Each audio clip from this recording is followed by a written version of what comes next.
So today I'm going to be doing a book review, a book discussion thing, and the book that I'm going to be talking about today is The Ring and the Crown by Melissa De La Cruz.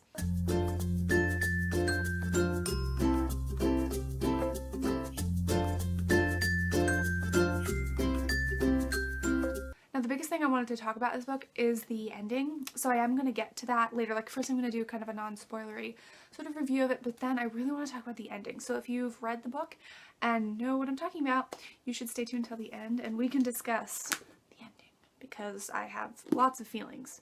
Okay, anyway, this book was kind of confusing. I already kind of have a hard time with fantasy books. I don't know why.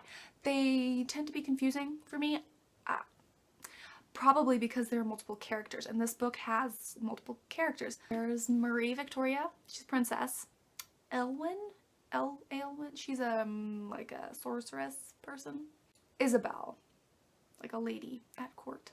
And Ronan, fourth one, Ronan. She is an American person coming to London for the season or whatever to find a match and get married.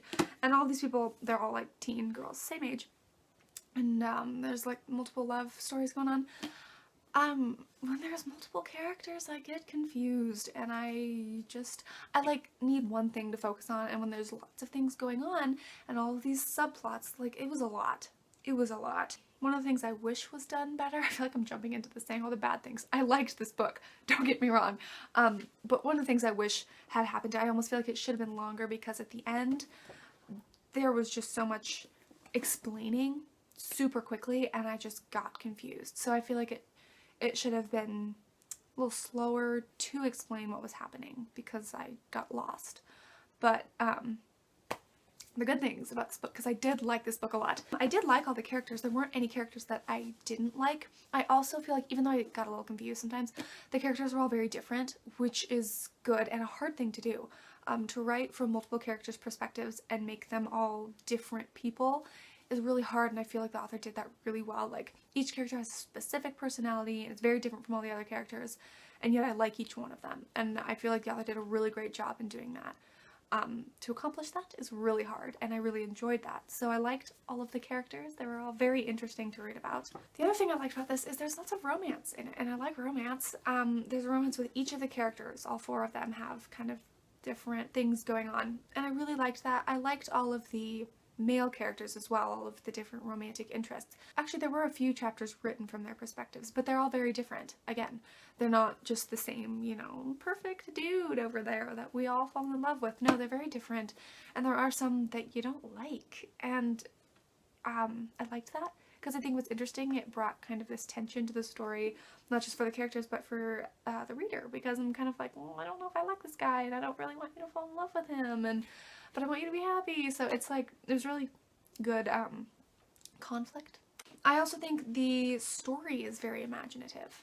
It takes place in a kind of alternate, what's the time period? I'm so bad with time periods. Please, this is why I don't read fantasy, because it's usually very historical. Okay, set in 1429 in England and France, I think. But it's like an alternate history because there's like this magic thing, magic wars that are going on. So there are like these sorcerers and stuff, and like one of the main things is that the queen, it's in England or is it France? Oh gosh. This is how bad I am. But anyway, the queen has this advisor who is a mage or sorcerer person, which is very interesting. It adds this whole interesting magic twist to it, which is fun. It's very fantasy-like. It's what I'm looking for when I'm reading fantasy. The part about explaining the story, it's so hard for me to explain the concepts of fantasy stories because they're very complicated and in-depth. So basically what it was to me is like all of these different characters who all have different impacts on their kingdom and their love stories. That's kind of what it was about, which was interesting. I liked it. I was having a hard time rating it, which I feel like this is so common for me. I finish a book and I can't decide whether to give it 3 or 4 stars because I liked it, but there were some things that really bugged me, but I also didn't love it. So, but usually when I'm torn, I do the official rating on Goodreads as 4 stars because I like to give the author the benefit of the doubt and be like, look, I enjoyed the book, I didn't hate it, so I'm going to give you a good rating. And overall, I mean, I really did enjoy it. It kept me, I mean, I was reading this till like 3 a.m. last night, so I mean, that shows you it was good. So I'm gonna give it 4 stars, I think. It's just the ending. So yeah, this concludes my non-spoilery review of this. I would definitely recommend this if you like fantasy and you like romance, because I think it was a really interesting romance, and I did like it, and it kept me up. Especially if you've read Melissa De La Cruz. This is the first Melissa De La Cruz book I've ever read. So if you like her, I would definitely read this one, because I'm assuming her other books are very similar to this, and this was good. Now I'm going to get into the spoilery section, so if you haven't read the book, go and come back later. Okay. The ending of this book made me feel things. If you've read it, you know what I'm talking about, and I'm assuming you have read this or you wouldn't be in the spoilery section of my video. But I just was okay. So it gets to the part, you know, where you're like almost done, and then just everything starts falling apart. Okay, like Leo dies, Louis dies. What's the other, who are the other couples? Wolf runs off and leaves Ronan alone. Marie leaves Gil at the hotel and goes back to the castle. I'm just like, what is happening? No, everything was turning out perfectly. I was happy, and now I was like freaking out because I'm like, how is this gonna end? Is everyone gonna die? I'm like, basically the kingdom is just going to explode because I can't deal with this. When I actually finished the book, then I was like I finished it, and then I was like sitting there for 5 minutes just like, what happened? And then I was thinking about it, and I'm like, well, I get what the author's trying to do. I understand why it ended the way it ended, but I'm not happy with it. Because I was so happy and invested in these characters, and I was like, oh my gosh, everything is working perfectly. They're all falling in love. They're all gonna live happily ever after. And then no, never mind. That's not gonna happen. They're all just gonna live miserable lives. But I don't know. I just like, this is why I kind of want to give it 3 stars, because the ending just kind of blindsided me, and I was like, crap, no! I also like how it kind of ended where it's like Marie and Wolf, they're friends, okay, they're really good friends, and they got married, and it's like, well, they're gonna be okay, and they're gonna be happy, and it kind of showed like, you know, duty. It wasn't like, you know, oh, a princess fairy tale where everyone's happy. It was just kind of like how it would end in real life, and I appreciated that.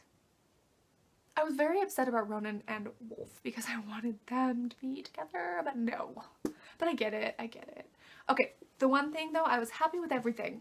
Well, not happy, I was okay with everything, how it ended, with like Wolf and Marie getting married, and then Ronan just kind of resigning herself to go find someone else, and Elwyn, I don't know how to say her name, became the mage or whatever.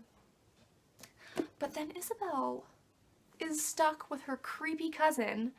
But then it kind of said that she ran off to go raise her child. I don't know, I wasn't happy with how Isabel's story ended, because I felt so bad for Isabel and I wanted her to be happy. And I felt like she just kind of got a crappy ending. So I was upset about that. Everything else I was okay with, but I was upset about Isabel. Because I was like, this isn't okay. I guess that sums up all my thoughts. All my thoughts and feelings. Anyway, let me know what you thought about this book, especially the ending, because I'm dying. I'm very upset. So yeah, let me know. Hopefully I'm not the only one who feels this way about the ending, because this was a shocker. Totally. Thank you for watching my rambly video, and yeah, have a lovely day. Bye!